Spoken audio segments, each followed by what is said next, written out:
You wanted the best. You've got the best podcast. The hottest podcast in the world. The Chris Voss Show, the preeminent podcast with guests so smart you may experience serious brain bleed. The CEOs, authors, thought leaders, visionaries, and motivators.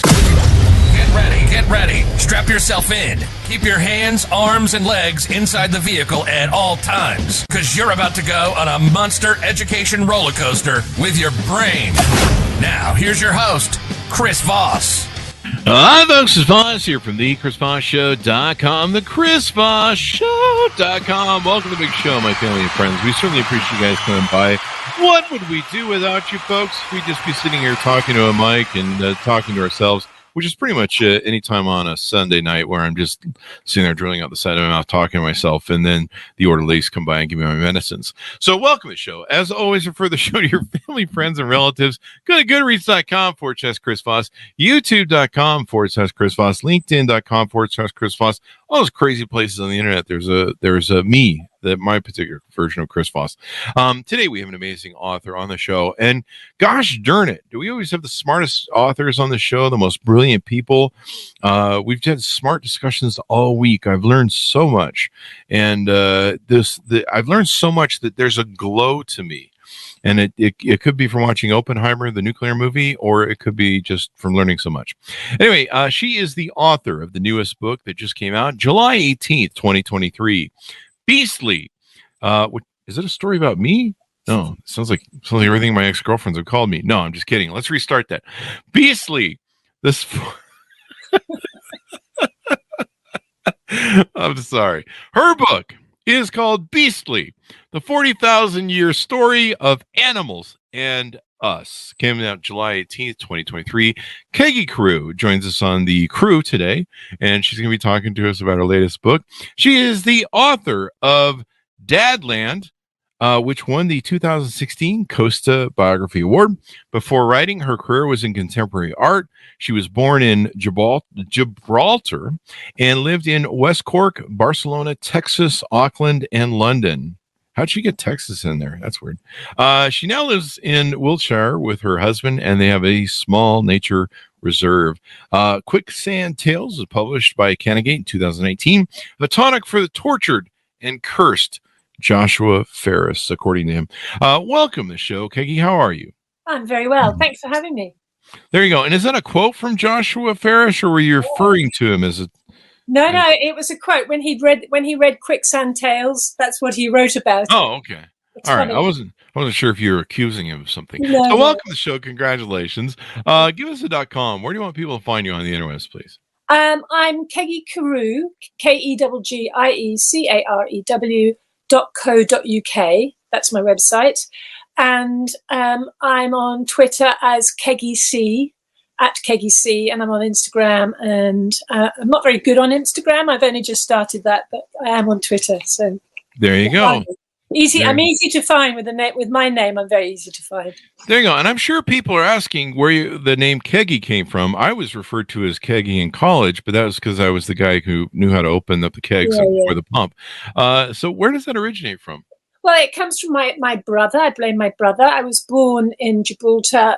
We had a Spanish nanny. My dad was in the army. They just seem to, between them, call me Keggie. And I have never been able to get rid of it. So this is the first time I've ever heard of a brother naming a thing. Were your parents just lazy and they didn't want to very lazy. Yeah, really lazy. Very, very. Yeah, we had a terrible child. Like at the birth, they're like, doctors, what do you name? Want to name the baby? I don't know. Let that kid choose. Yeah, the one. Yeah. Well, it could have been worse, I suppose. Then, really. Yes. I mean, it's not bad. I don't mean to imply that, but you could have been named like a 4-letter expletive, and then you would have.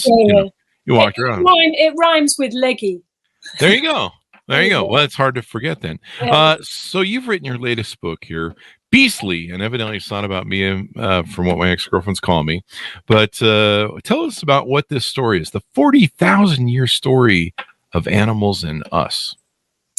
Yeah, so Beastly is like the 40,000-year story of our changing kinship with the animal world. And so that's with the smallest from the smallest microbe to the largest animal that ever lived. And that's from, literally the cave painters at the birth of human culture to now.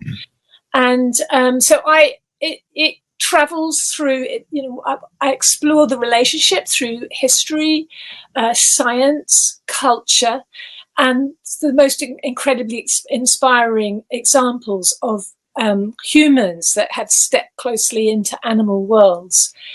And so we literally go from cave painters and hunter-gatherers to farming to domestication, from God to science. We go through all sorts of misunderstandings, how language shapes the way we think about animals, all sorts of mistakes that we've made along the way, all sorts of extraordinary discoveries. For instance, we might start the moment we moved into cities. For instance, we start breaking the cycle of fertility, and that story goes from sort of Karl Marx on the banks of the Thames, horrified at all the pollution, to herring off to the Chincha Islands and sort of taking all the guano, to commandeering Johnston Atoll and turning the wildlife atoll into a nuclear testing ground. So it's full of fascinating stories, but also revealing stories which tell about our relationship with the animal world. And I mean, basically, it teaches us also about the ecological roles of animals, which is so important and which, shockingly so many of us don't understand, and how they are really the key to the planet's health, and how basically, if we understood all this, they might save us if we would save them first. So that, in a nutshell. Now, does the book start out with that snake and those two naked people and the apple and stuff? Is that where it all starts? I'm an atheist, so I'm telling a joke. Yeah. No, the book actually doesn't start there. The book starts before then. And in fact, it's really interesting that Aristotle, 350 years before BC, right? What I found it absolutely incredible was that, Aristotle observed, he's almost the first zoologist, and he observed the octopus's sperm presenting arm, right? The octopus has an arm that actually literally hands over a packet of sperm to the female. Wow. Yeah. So Aristotle in 350 BC just observed that. And what was he doing to observe that is my question. He was wading around the Greek lakes looking at sea creatures. Is this an OnlyFans channel or something I don't know about? Yeah, and asking fishermen to bring in specimens and really, really looking at the natural world, like really, really looking at it. And then we had this sort of 2,000-year absolute stasis of, when religion basically stepped in and used creatures as sort of moral ciphers for good and evil. And, so 2,000 years later, after that observation, Eric Topsell wrote this book called Four-Footed Beasts. And he divided creatures, this is in 1607, divided creatures into three categories: tame and wild, edible and inedible, and useful and useless. So, those are all categories that my ex-girlfriends that also called me beastly refer to me and put me in. Right. Well, she should read the history of Four-Footed Beasts. Then. Maybe that would help. I don't just throw it at me. So this is really interesting. My biggest question is, the book purports to be the 40,000 year story, but it's only 384 pages. Like, how'd you get all that in there? Yeah, well, yeah. I mean, it's story. I didn't say it's all the stories. Oh, okay. But it's a hell of a lot of them. Like, there you go. An awful lot. At least 384. Yeah. 384. So how did you decide what were the stories to tell that were most important? Okay, so the stories that were the most revealing about the paradox of our relationship, the stories that were the most fascinating, the most, mind-blowing. I mean, the animal world is a pretty mind-blowing place to be. So, like, for instance, a couple of stories to show how how we underestimate animals and how intelligent they are. So from the smallest little creature to the big intelligent creature. I'll give you two stories. So dicrocoles mites. So they're parasites that live in a noctuide's moth's ear, right? So they're parasites, and to live in the ear, they break the tympanic membrane. But the brilliant, extraordinary thing about these parasites are that they will occupy only one ear of the moth, because if they break both ears, the moth can't hear, and so it can't hear echolocation of the bats. So bats would eat the moth, and that wouldn't be very good for the parasitic mites, right? Wow. So the parasitic mites send scouts. They send scouts to the other ear to bring back any wayfarers. So if any little parasites wander off to the other ear, the dicrocoles mites bring them back to the other ear, and they never ever infect both ears. That's parasite intelligence, right? You should just get like a megaphone. Hey, don't go over the other ear, eh? Absolutely. I mean, it's just an incredible thing. So that went in the book because I thought that was a very, very interesting thing. The megaphone might be more incredible. Maybe humans could learn a thing or two from these parasites. Yeah, because I think they have small arms too, so it'd be hard to hold it, but it would be neat. Yeah. Yes. Hi, folks. Here's Voss here with a little station break. Hope you're enjoying the show so far. We'll resume here in a second. I'd like to invite you to come to my coaching, speaking, and training courses website. You can also see our new podcast over there at chrisvossleadershipinstitute.com. Over there, you can find all the different stuff that we do for speaking engagements if you'd like to hire me, training courses that we offer, and coaching for leadership, management, entrepreneurism, podcasting, corporate stuff.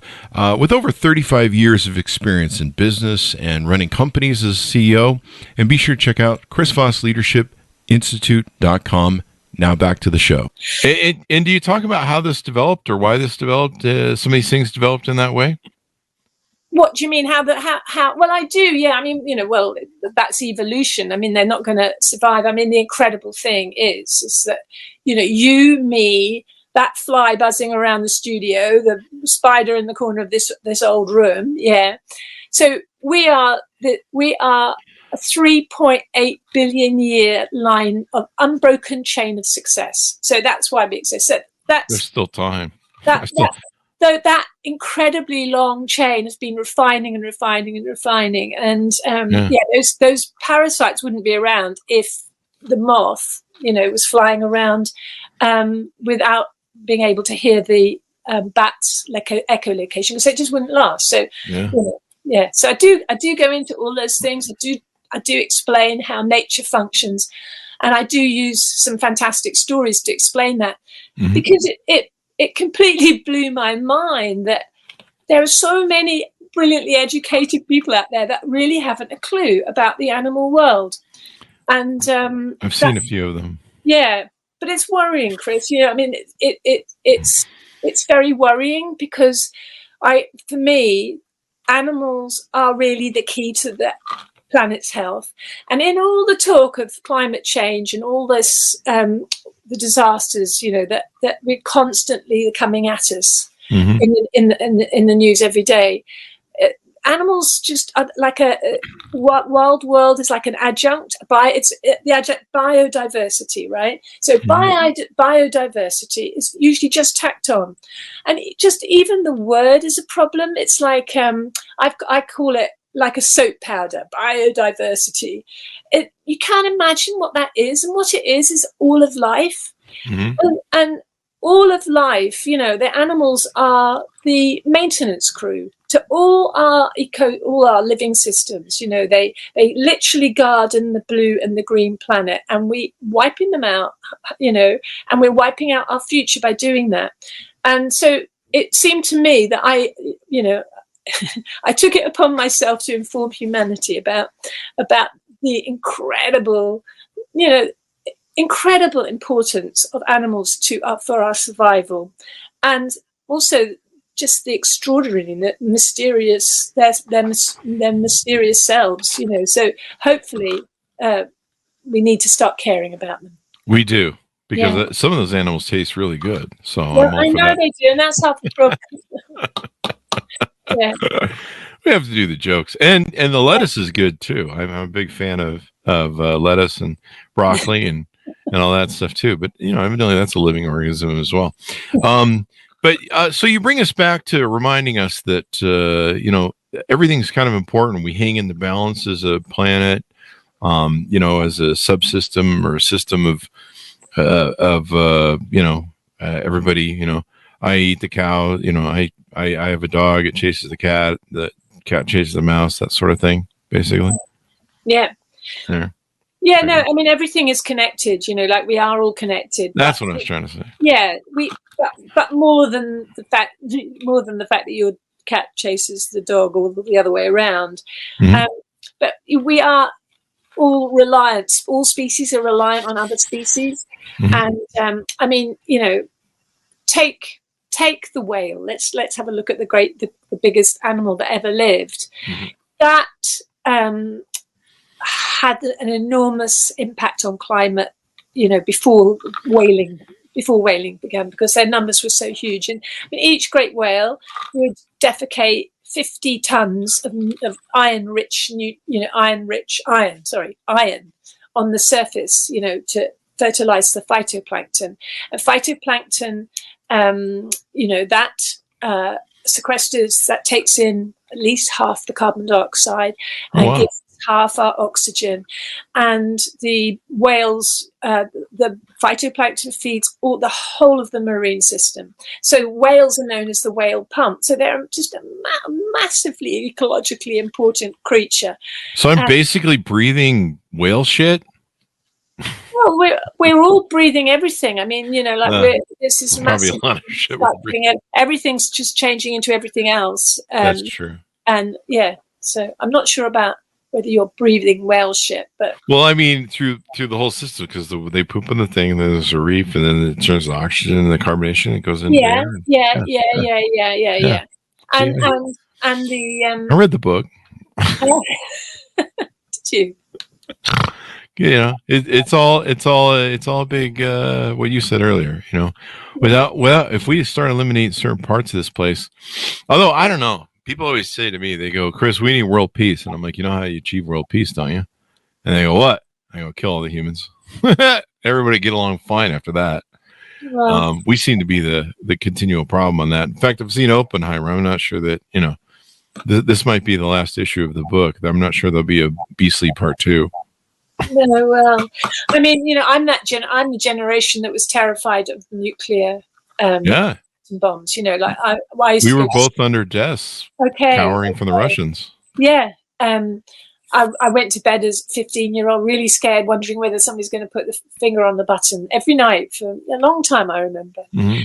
But and that's still there. That threat is still there. But it's the threat that we have today is, well, look at the fires, look at the temperature, crazy temperatures going on everywhere. I mean, it's suddenly, as Antonio Guterres said yesterday, it's climate boiling, not climate change. It's climate boiling. So, we need to step up like really, really fast. We're way too slow. We're dawdling.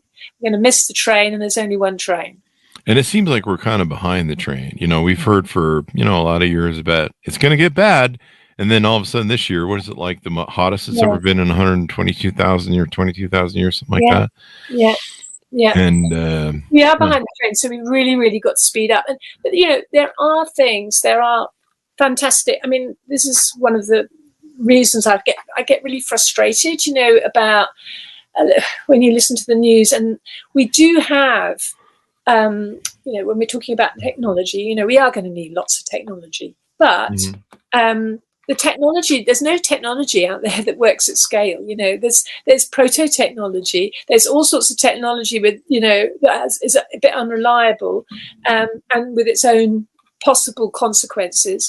But we do have habitats that we could restore and reboot ecological habitats that could just do an enormous amount and at huge scale.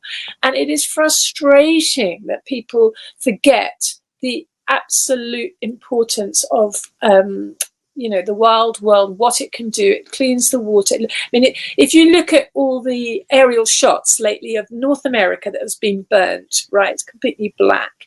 And there are these green ribbons that run through it. Beavers, that's beavers. Beavers sorting hydrology of the land, recreating it as a sponge and trapping the water. So, there are some fantastic fixes out there. We just have to give, animals need what we need: space, food, shelter, mates, and we need to give it to them. There you go. Yeah. So what's going to happen when ChatGPT and AI replaces humans and animals? What's it going to be like then? Well, maybe better. I don't know. Maybe better. I mean, right. We'd have clean air. It'd be like during COVID, how the environment cleaned up a little bit in cities and stuff because no one was driving around. Yeah. I mean, it's a bit sort of a beautiful Frankenstein story. Maybe it's just about round the corner. Who knows? I'm surprised it's not here yet, but there's still time. So there we go. So what do you hope people come away with on your book? What do you hope that they walk away with going, holy crap?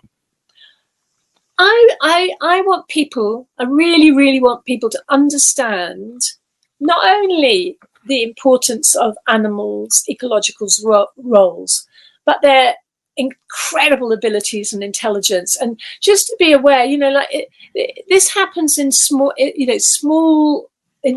ways and in big ways. We need some big things to happen, but even in small ways. You cut down the bush outside. Well, a whole load of sparrows. Okay, I know sparrows don't live over there, but they live over here, and we nearly lost them. There are really, really very few of them here now. But you chop that bush down, and that's actually not just a view; it's a whole load of creatures' homes. And if we understood animals better, we would think about them better. We would think about them in a much more intelligent way and understand them, and we wouldn't do so much damage as we do. So, I would like us to be a lot more aware of, their importance, understand how nature functions, and just come away with some fabulously interesting stories and just, be amazed. There you go. Yeah. Well, I'm going to go like more animals on Facebook and like their posts so I can support them in that. I don't know if that's the proper way to do it. But no, this has been really insightful. And no, it's important that we understand our nature and our balance, right? And, that even though we think we're top dog in the universe, who knows, the aliens could be top dog, and I don't know, the spiders are making inroads. Yeah. I mean, we're definitely not top dog. I mean, we're unlikely to be the ones that survive at the end of this. Cockroaches, rats, maybe. But, we should be careful. Cockroaches and U.S. House members, from what I understand, in the Congress will survive a nuclear war. Yeah, so there you go. Well, it's been wonderfully on the show, Keggie, and exciting to see your book get launched, and hopefully everyone will read it and understand how important this is, because we all need to live together on this planet with the fellow animals, because if we don't, like, they might eat us. I don't want that. Well, it's the planet's other inhabitants. Like, we're not the only ones. There are a whole load of other inhabitants. Wait, there's other people there? They are so important. If you don't have a few insects flying around, you're not going to be eating anything. There's going to be no pollinators. Nothing to recycle anything. I mean, we're going to be stuffed. So we should take note. Yeah, there you go. Well, thank you for coming on. Give us your .com so people can find you on the interwebs, please. It's Keggie Carew, KeggieCarew.co.uk. Although if you put in .com, I'm sure that would get you there eventually. Or at Keggie C. There you go. Yeah. There you go. Well, thank you very much for coming on the show. We really appreciate it. Thanks so much for tuning in. Go to goodreads.com/Chris Voss, LinkedIn.com/Chris Voss, and YouTube.com/Chris Voss. All those crazy places on the internet. Thanks for tuning in. Be good to each other. Stay safe. We'll see you guys next time. Thank you.